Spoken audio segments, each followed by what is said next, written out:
Could I maybe, just maybe, complete this game in this month? Maybe. Cause it's been like 2 months. I'm not even joking. I've started this game like 2 months ago, and I think I've completed like 3 to 4 games in this time frame. Yes, yeah, this game really wasn't on my top priority list. Not gonna lie. Yeah, let's keep on going. I don't want to lose my fingers. Don't don't worry, Tama. Mitsuku's just teasing you. He is? That's right. Don't listen to him. He's being a bully. She brought it on herself. If she doesn't want me to be mean to her, she shouldn't have ran off. Well, you might have been right, but at least we found her again. Look at that smug face already. I'm glad she didn't go too far. See, stupid Mitsuku. Tama peeks out from behind Kyoko's back and sticks her tongue out. Mama loves me, and she's way nicer than you are. But Kyoko takes hold of Tama's hand and gives her finger the tight squeeze. I'm not going to let you run off again, young lady. I'm going to hold your hand until we're back to the worker, and I won't let go no matter how much you squirm. Huh? But I want to explore on my own! No. Kyoko grips Tama's hand a little more firmly, and her daughter winces. I'll not let you run. I'll not let you. That's weird. Okay. I'll not let you run off and put yourself in danger again. Your poor mama was so scared. I thought my heart was going to stop. Huh? You were scared, Mama? That's right. Horribly so. But I was fine. I'm not in any danger. I didn't get hurt, so you don't need to hold my hand. Well, I'm going to anyways. It's for my peace of mind, alright? Well, if that's what makes you feel better, then okay. I'm sorry for worrying you, Mama. Good girl. That's all I wanted to hear. Kyoko smiled at her daughter, and Tama smiles back at her. Don't feel like I've been forgotten. Oh well, happens. I can always take solace in staring at the night sky. Though the stars are brimming massively of plasma light years away, they look surprisingly close. I inhale, taking in the smell of the great outdoors. The wind ruffles my hair, but it isn't harsh, biting winds. We're in the height of the summer, and the breeze in this forest feels pleasantly warm, like a gentle caress. Sure. This brings back memories. Oh, did you used to go stargazing back in the moor, Mitsuku? Not really. I never really cared about stuff like that. To be honest, I was more obsessed with pretty girl at school than whatever was twinkling above my head at night. To be honest with you, I was more obsessed with video games. Well, that figures. Boys will be boys, hmm? Not me. I'm different, unfortunately, I guess. My dad was interested in stars. He was pretty good at picking out constellations, but I never really was. I was never very invested. Weird way to phrase it, but sure. I couldn't find the summer triangle even if you asked me. I guess I missed the stars more than I thought. Makes me think of home. I mean, that's kind of like the cliche, but it's also true. You know, you don't know what you've missed until it's gone. You know that closest thing. Mitsuku. Kyoko takes a step towards me. Loose twigs and leaves crunch beneath the heel of her shoes. It's been a while since you went back home, hasn't it? A few months. Whatever. Do you feel home? Nope. I don't know about Mitsuku though. I don't know. Maybe a little. It's funny. When I was living out in a moor for all those years, I was sick and tired of how small it was. All the trees and fields feel kind of oppressing. Yeah. It was boring and nothing ever happened. I wouldn't give my right arm to get within splitting distance of Kyoko, but now I'm here. Yeah, you've learned Tokyo, the place much like any other, I guess. The big city sounds impressive on paper, but living in it isn't all that it's cracked up to be. There's a lot of people, sure, and the roads are always busy, but, well, what were they expecting? Streets paved with gold? Real life isn't like a fairy tale. I should have tempered my expectations accordingly. Do you want to go back home? I don't know. It's hard to say. I guess the city is my home now, for the time being at least. And anyways, I'm glad I was able to meet you. Oh, well, thank you, Mitsuku. I'm glad I was able to meet you too. It really was kind of you to stay in Kawasaka and babysit Tama for me. I don't know what I would have done without you. You saved me a lot of trouble, but I do feel somewhat guilty. I might be your friend at least. I would like to believe so, but I'm not your family. I can't replace your mother and father.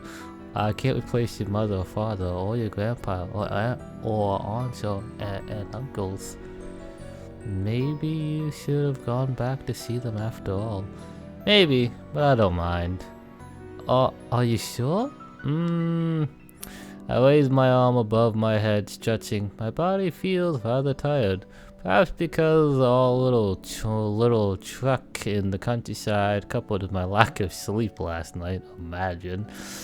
I was so head up after this trip to the hot springs with Kyoko, I could barely get any shut-eye. When I did, my dreams were filled with hazy images of Kyoko in a yukata, the fabric slowly sliding. Okay, whatever. I called my parents pretty often, and I think they're doing fine. I helped look after their store for 5 years. I think it's about time I go out of the countryside. I still miss it. But I don't know if I want to go back. Not just yet. I'm having a lot of fun with you after all. Maybe this sounds selfish, but it's how I feel. Hey, you're right. You're right. Your mother and father, your family can't be replaced, but like, what also can't be replaced, or either A, just a genuine friend at your side, or B, an actual girlfriend that actually cares about you, you know, actually having a healthy relationship with someone. That is something you also cannot be, that can't be regretted on and whatnot, so yeah. Which is obviously what's happening right now. I don't think it's selfish. You've helped me a great deal. I just worry. It sounds like you worry a lot. I can't help it. It's part of who I am. Getting away from the city helps though. My head feels a lot clearer now. The stars really are pretty. They sure are. Kyoko and I look up at the stars suspended in space above us. That jealousy get onto me. Though the stars are far away, they never look too brighter. But yeah, like, you know. I sigh as the warm water of the hot springs caresses my aching, exhausting body. The walk I took with Kyoko and Tama through the winding, whatever. Countryside took more out of me than I imagined it would. Pathetic. I really have gotten soft over the last few months. It's amazing what living in the city will do to a man standing up. Although I try to console myself. It's not just that I'm lazy, that's part of it. Yeah, I feel on that one. Procrastination, we all do it. But I really didn't get any sleep last night. Ugh. I yawned, pressing one hand against my mouth to stifle the sound. Not that I need to bother. There aren't that many people in here so late at night. I doubt one tired boy would distract anyone. I don't really want to fall asleep in here though. That might be dangerous. I shift my bare thigh against the smooth rock beneath me and slap both. I'm I'm not saying that. I don't care. I'm not saying that. The damn... What's... The damn smack echoes to the sleepy summer air, and the other men relaxing the springs turn to give me a curious look. Ugh. I yawn again, my damn fingers splayed across my open mouth. Idly, I found my thoughts drifting towards Kyoko. Is she looking up at the same sky as me from the female bus? Images flicker through my mind like a guttling flame. Kyoko wearing her waitress uniform, greeting me with surprise and prejudice. Kyoko lying at the beach, back. I'm not gonna read that. Kyoko offered me a bite of her shaved ice, a small smile painting her lips. And I've seen so many sides of Kyoko during the last few months. Faster progression than my relationships, give you that much.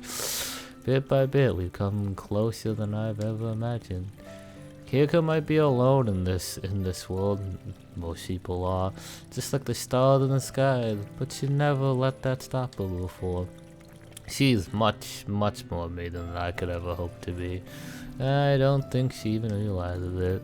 She doesn't know how much she means to me, and she doesn't know how much I care about her. But you clearly can't accept her affection and love on the other way. Like, come on, she also cares about you too, you idiot. She has no idea about, and you also have no idea. So I wouldn't be talking Richiku. There's no reason things have to stay that way. In fact, the more I examine my feelings for Kyoko, the more I want to tell her. I want to know how to feel, and that's like the dilemma.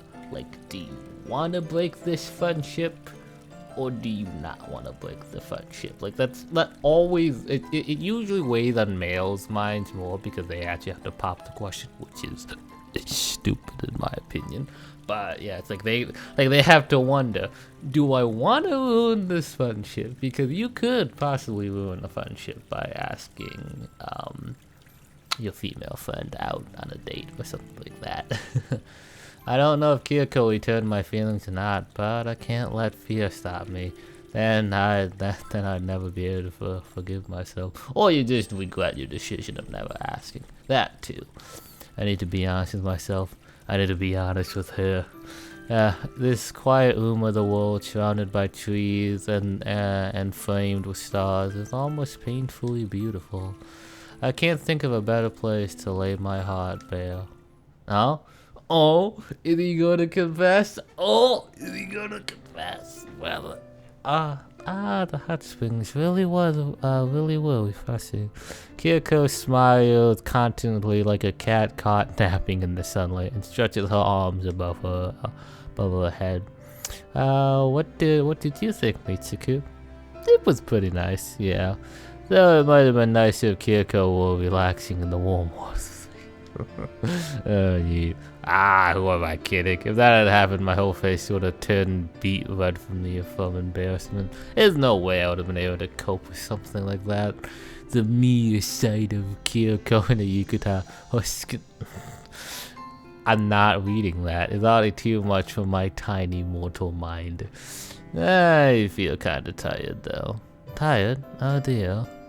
I hope you're not coming down with the fever. I think I'm fine. I just need to get some rest. Well, I wonder. Your face does look rather red, Mitsuku. Let me see. See what? What are you doing? Kyoko presses her head against my forehead. My long, tessellate bangs are being swept up by Kyoko's thumbs and index fingers, while her bare palms rest against my brow. Her skin is still a little, moist from the hot spring, and it feels warm against my flushed skin. Kyoko? I glanced at her sadly, my eyes wide. She's taller than me, is she? Everybody's tall. Hey, you know what? I like this. I I don't like the trope where the male always has to be taller than the female. Okay, slight rant. People who make Legend of Zelda art, don't get me wrong, your art is amazing. But Link is shorter than Zelda, guys. I'm just saying. Hey, I'm such a dashing hero. Not. What are you doing? Feeling your temperature, of course. Of course. I shift from foot to foot awkwardly. Isn't this something you'd usually do with a small child? Hey, there's the small child. That's right. You always take my temperature like that, Mama. Oh, yes, you might be right. Hey, I'm sorry, Mitsuki. I hope I didn't overstep my boundaries. No, you need not worry. I'm glad you cared about me, really. But maybe I should have been more thoughtful. You're not Tom with age, and I don't see you in that way either. True, but like wholesomeness. That's where you get the points. You get the points from wholesomeness. Well, I so hope not. I told myself I'd confess to Kyoko back in the hot spring. Well, that might be tricky after being treated like a little kid. Is it really though? Is that really how Kyoko? Oh, what are you doing, Mitsuki? No, whatever. Hey, the thought doesn't fill me with much confidence. I'm just used to checking Thomas temperatures like that, so I didn't think. Heck, it's not just with little kids, like some teenagers do it, for crying out loud. And when I mean teenagers, I mean anime, which doesn't really count, to be fair. But this is also a visual novel, so shut up. For somebody who used to get such good grades in high school, I can rather be thoughtless sometimes. You're telling me, straight A student, I'm still have no idea what the heck I'm doing. I don't think you're thoughtless. You were just doing what you know best. So what's the verdict, Doctor? Verdict? That's right. That's right. Am I too sick to walk? Do I need to be quarantined? My arms and legs won't fall off. Ah, lovely sarcasm. Oh no, you're a bit warm from the bath, but I don't think you don't think you have a temperature. I was just worrying too much, as per usual. Well, I'd rather you worry about me too much as opposed to not at all. There's nothing wrong with me, though I'm just a bit tired, like I said. But it's nice and quiet out here in Hanako? I'm just gonna say Hanako. I should be able to sleep soundly tonight. That is if I'm able to confess to Kyoko smoothly without anything going wrong. I hope so too. I think I need to have an early night too. I need to be in tip-top form when I get back to work so I can handle all my shifts without complaining. I mean, we're always gonna complain about shifts, let's be honest here. I bet you never complain, Kyoko. I do my best not to, but even I can get annoyed by unpleasant customers. Anyone can. How can you be of the same race of some people? It amazes me how they are people who are all the same race as us and just throw just like empathy and kindness into the fires. Like, how can you be that rude, dude? Genuinely, how can you be that rude? I can imagine. Kyoko might appear mild-mannered. She has an iron will, which makes itself most apparent during our study sessions. Beyond that, gentle, facade lies a spirit made of steel. That's why I like Kyoko so much to begin with, isn't it? I hope I'll be able to make it through the next few months without any accident. I'm going to aim to be waitress of the year. That's it. Dream big, Kyoko. Well, I may not dream big, but dream reasonable. It's not really a big dream. It's rather small compared to the dreams other people might have. Some may even say it's insignificant. Hey,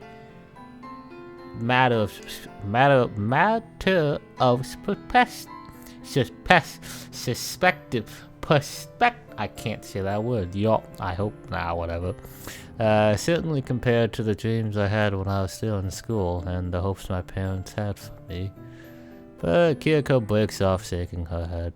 Oh well, it's still my dream, and I won't let anyone stand in my way. And it's my dream to be a magical girl. I'm gonna beat up all the bad guys. Well said, Tama. Don't let anyone tell you otherwise. Santa isn't real.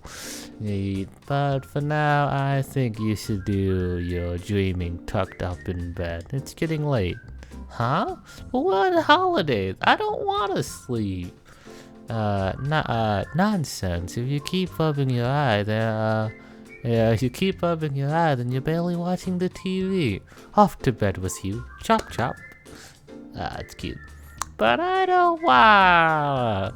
If we're in the countryside, it's dark. We gotta do, if we are, whoopsie, whatever. What thing? The thing where you tell, scary stories, duh. Well, that's more of a campfire tradition, but sure. Scary stories, I don't particularly want to stay up all night entertaining Tama with frightening tales. That'll get in the way of my big confession. What do I do? Maybe. It's truly scary, sharing scary stories is a tradition of people who cannot read, dude. It's a true story, sharing scary stories in a tradition whenever kids go on holidays. Is it? Wait, I thought it was just campfire, not holidays or whatever. Then we gotta do it. I wanna tell a scary story. Usually people take it in turns to tell stories around the flickering candle, but we don't have any of those. Is that really alright? It's fine. I don't care about the candles. I wanna hear a story. But you won't get the authentic experience. Don't care. Doesn't matter. Great kid, dude. Great kid. Well, if you insist. We just near the lights. I get to my feet and turn off the lights. Then I pick up the remote and turn off the TV. The game show on the screen disappears, plugging our room in an almost eerie state of silence. Now I can hear the sound of the wind beyond our windows. I got a really, really scary story for you, Tama. It'll turn your blood into your veins to ice. Yeah? Just do your worst. I bet you can't scare me, smelly Mitsuku. Oh, well, let's see about that. Mitsuku. Mitsuku. Kyoko casts me an anxious look. You're not going to frighten her too much, are you? I don't want to be so scared she can't sleep. Don't worry, Kyoko. I got a plan. A plan? This tale is the tale my mother used to tell me as a child. I never failed to have desired its effect. I grinned wincely, leaning in a little closer to the trembling tower. You haven't even said your story yet, and she's already trembling. Oh, this should be easy. This should be freelo, man. This is a story about a... Fair enough. This is a young girl called Tama. The girl in the story has the same name as me? That's right. What a coincidence. Tama isn't a very common name, you know. And what happened next? Did something bad happen to Tama? Oh, it was very bad. Horribly bad, in fact. You see, this Tama was a very, very naughty girl who didn't go to sleep when her mother told her. She, admittedly, refused to shut her eyes. Even as the sun set, the sky turned black. And do you know what happened to her then? What?